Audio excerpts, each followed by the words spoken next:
Hi friends, நம்ம விஜய் மல்லி ஸ்டோரியில் வந்து இந்த மாதிரி ஒரு விஷயம் கண்டிப்பாக வந்து ராஜி வாயிலேருந்து வரும் நான் எதிர்பார்த்தேன்.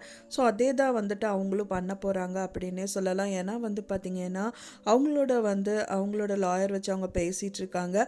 ஸோ அப்போ தான் வந்து பார்த்திங்க அப்படின்னா வந்துட்டு இந்த சொத்துலாம் வந்துட்டு இப்பவும் வந்து விஜய் பேரில் தான் இருக்குது. ஸோ அது கை மாறணும் அப்படின்னு சொன்னால் ஃபஸ்ட்டு ரெஜிஸ்ட்ரேஷன் நடக்கணும்.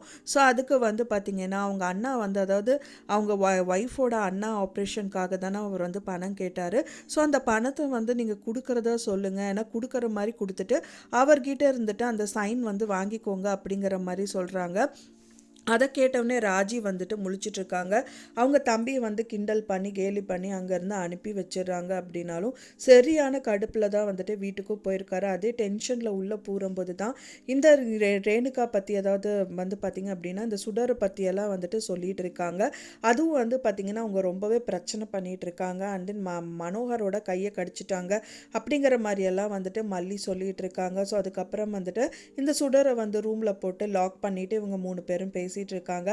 ஸோ என்ன பண்ணுறதுன்னே தெரியல. இந்த ராஜியை நம்பி போனால் இவள் இந்த மாதிரிலாம் பண்ணிகிட்ருக்கா, இவளை ஏதாவது ஒன்று வச்சு பண்ணிடணுங்கிற மாதிரி தான் எனக்கு இருக்குங்கிற மாதிரி பயங்கர டென்ஷனில் தான் இருக்காங்க. ஸோ இந்த நிலைமையில தான் வந்து அங்கேயும் வந்துட்டு பேச்சு போயிட்டுருக்கு ராஜி வீட்டில்.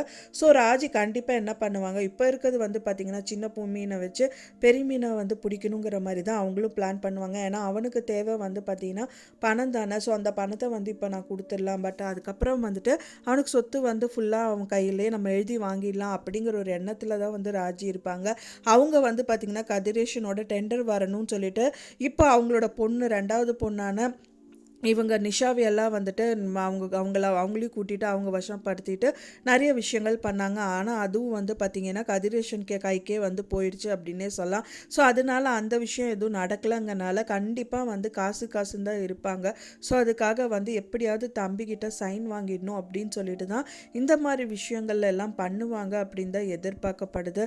ஸோ அதுக்கு முன்னாடி வந்து இந்த ரேணுகாவான சுடரை வந்துட்டு கொண்டு போய் அவங்க அப்பா வீட்டுக்கு தள்ளிட்டு வரணும் அப்படின்னு சொல்லி விஜய் வந்துட்டு கூட்டிட்டு போயிடுறாரு.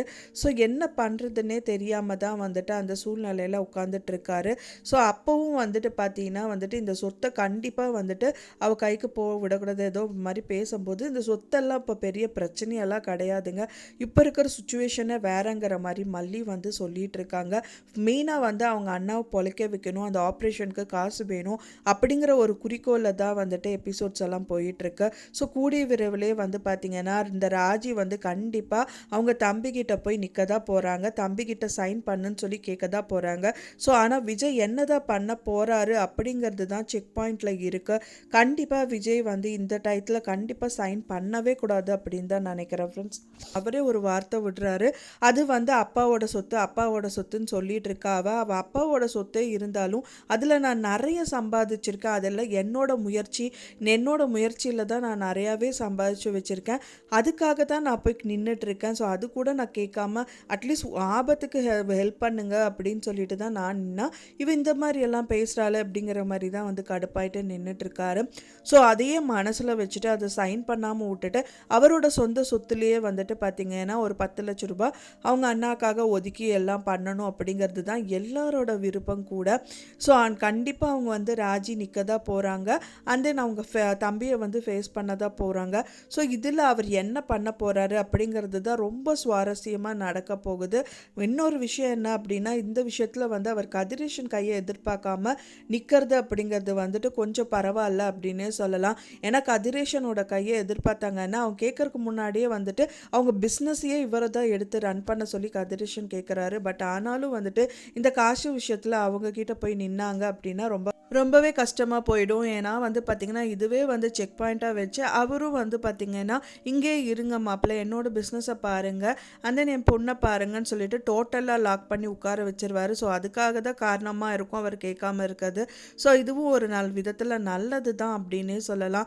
ஏன்னா இப்போ வந்து இவங்க சொந்த அக்கா அப்படிங்கிறனால போய் அவங்களோட ஃபேமிலியில் போய் கேட்கறது அப்படிங்கிறது ஒரு விதத்தில் கொஞ்சம் பரவாயில்ல. பட் ஆனாலும் வந்துட்டு இப்போ இவர் கையில் காசு இருந்தது அப்படின்னா யாரையும் கேட்க வேண்டியதில்லை அப்படிங்கிற ஒரு சூழ்நிலை தான் வந்துட்டு இப்போ போயிட்டுருக்கு. கூடிய விரைவில் இந்த விஷயங்கள் எல்லாமே வந்து சேஞ்ச் ஆகணும் அப்படின்னு நம்ம நினைக்கிறோம் ஃப்ரெண்ட்ஸ். நான் சொன்ன இந்த தகவல் உங்களுக்கு பிடிச்சிருந்தா மறக்காமல் லைக் பண்ணுங்கள், ஷேர் பண்ணுங்கள், கமெண்ட் பண்ணுங்கள், சப்ஸ்கிரைப் பண்ணுங்கள். மேலும் இன்னொரு மல்லி சீரியல் அப்டேட்டோட நெக்ஸ்ட்டு மீட் பண்ணுறேன். தேங்க்ஸ் ஃபார் வாட்சிங் மை வீடியோ ஃப்ரெண்ட்ஸ். நெக்ஸ்ட் வீடியோவில் பார்க்கலாம்.